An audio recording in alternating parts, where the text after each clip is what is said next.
Well, thank you everybody for coming out. We've really wanted to come together today and kind of just talk about what we've learned over the last couple months here at Accelerated, and really talk about what's happening in Kern County with our testing, what's happening in California with the testing, and kind of an ER physician entrepreneur perspective on what's going on, and kind of what we think the approach should be going forward. And Dr. Massihi and myself have been dealing with this as you have. I'm sure you guys are working from home, you're sheltering in place, you're isolating yourself, and we want to talk about if that still makes sense. So we want to kind of take everything we've learned and throw it against the backdrop of who we are. You know, we both have had extensive classes in microbiology and biochemistry and immunology. We've studied this for each of us 20 years, and we take everything that we're seeing today and we put that against that backdrop and say, does this make sense? Are we following the science? We keep hearing following the science. What is science essentially? It's the study of the natural world through experiment, through observation. So that's what we're doing. We're studying the disease around us. We're making observations. We're doing testing, experiments to figure out exactly what's going on. And so this has caused some severe disruption for Accelerated, as we have people coming in 7 in the morning till midnight. We're reporting to the health department. We're calling patients back. And at the same time, our volumes have dropped significantly. The hospitals, their ICUs are empty, essentially. And they're shutting down floors. They're furloughing patients. They're furloughing doctors. So the health system has been evacuated in certain places. In New York, the health system is working at maximum capacity. In California, we're really at a minimal capacity, getting rid of our doctors and nurses because we just don't have the volume. The hospitals don't, as I've met with our CEOs twice in the last week, and we don't as well. So we're busy with paperwork for COVID, and we're all focusing on COVID.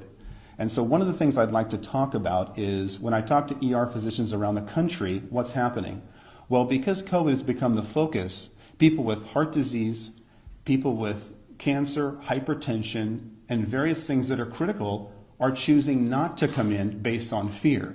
So what that's doing is causing the health system to focus on COVID and not focus on a myriad of other things that are critical, because we don't have the staff there. And the major component is fear. People are saying, I don't want to go get seen by my doctor. What if I get the COVID?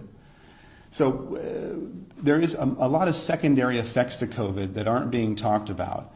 And so we'd like to kind of look at how we responded as a nation and why we responded. Our first initial response 2 months ago was a little bit of fear. We decided to shut down travel to and from China. These are good ideas when you don't have any facts. We decided to keep people at home and isolate them. Even though everything we've studied about quarantine, typically you quarantine the sick. When someone has measles, you quarantine them. We've never seen where we quarantine the healthy, where you take those without disease and without symptoms and lock them in your home. So some of these things, from what we've studied from immunology and microbiology, aren't really meshing with what we know as people of scientific minds that read this stuff every day. So that's kind of how we started. We don't know what's going on. We see this new virus. How should we respond? So we did that initially. And over the last couple months, we've gained a lot of data. Typically in Kern County, for instance, we've tested 5,213 people, and we have 340 positive COVID cases. Well, that's 6.5% of the population, which would indicate that there is a widespread viral infection, similar to flu. We think it's kind of ubiquitous throughout California. We're going to go over those numbers a little bit to kind of help you see how widespread COVID is and see how we should be responding to it based on its prevalence throughout society, or it's the existence of the cases that we already know about. So if we look at California, these numbers are from yesterday. We have 33,865 COVID cases out of a total of 280,900 total tested. That's 12% of Californians were positive for COVID. So we don't, the initial, as you guys know, the initial models were woefully inaccurate. They predicted millions of cases of death, not of prevalence or incidence, but death. That is not materializing. What is materializing in the state of California is 12% positives. Well, if we have 39.5 million people. If we just take a basic calculation and extrapolate that out, that equates to about 4.7 million cases throughout the state of California, which means this thing is widespread. That's the good news. We've seen 1,227 deaths in the state of California with a possible incidence or prevalence of 4.7 million. That means you have a 0.03 chance of dying from COVID-19 in the state of California. 0.03 chance of dying from COVID in the state of California. Does that necessitate sheltering in place? Does that necessitate shutting down medical systems? Does that necessitate people being out of work? So that's California, and that's.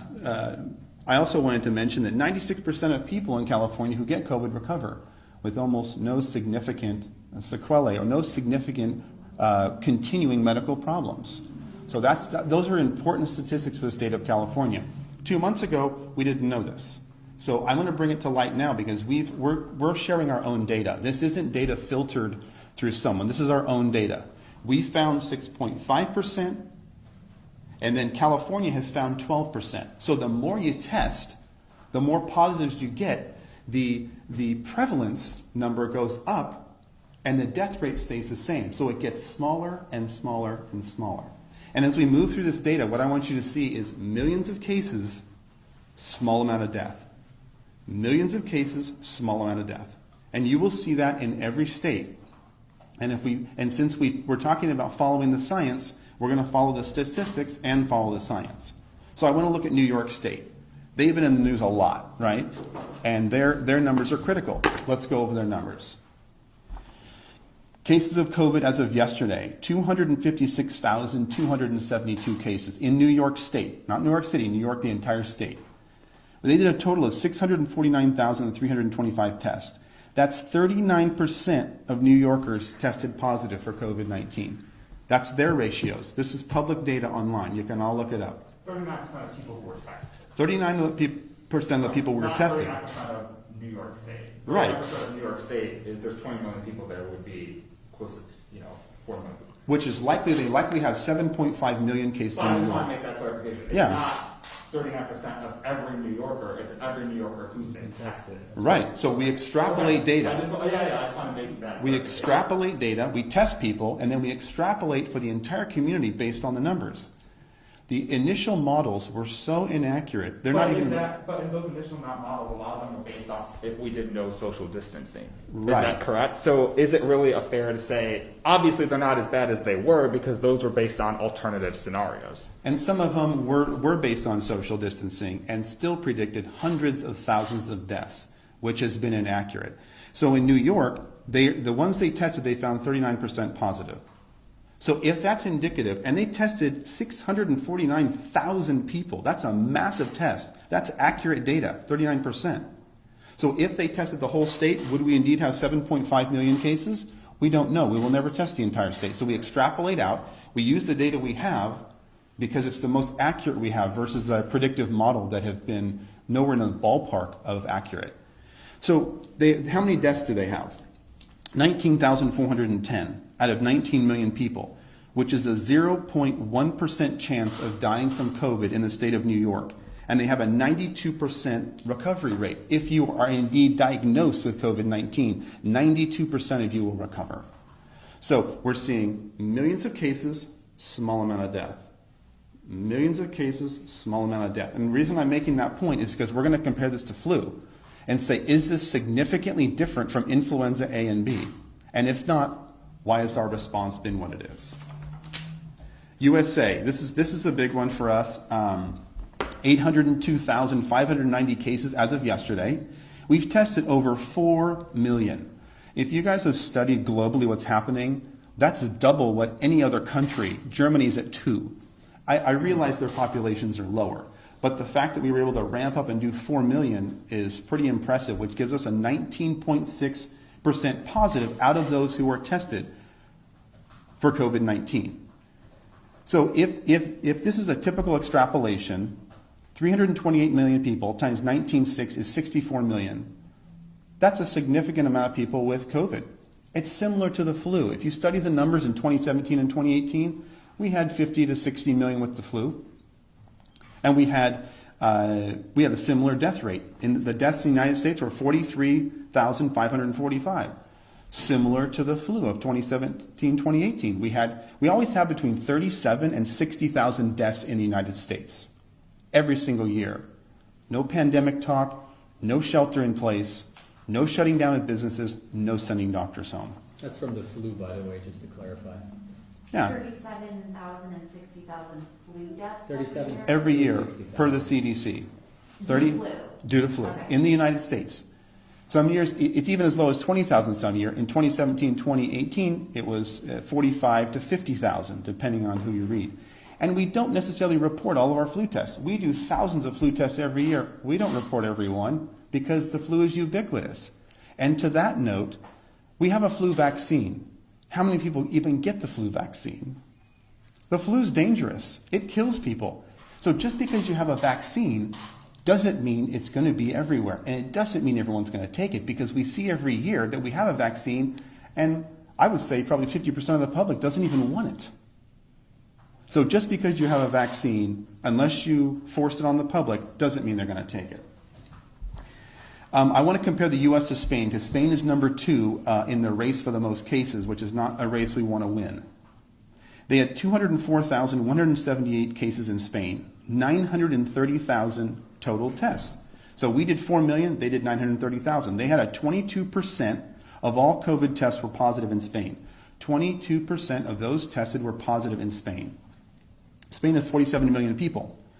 So that equates to about 10 million cases. If we extrapolate the data as we've been doing with every state, gives us about 10 million cases. How many died in Spain? 21,282 out of 47 million. You have a 0.05 chance of dying from COVID as a citizen of Spain, and a 90% chance of recovery from COVID without being on a vent, without being in a hospital.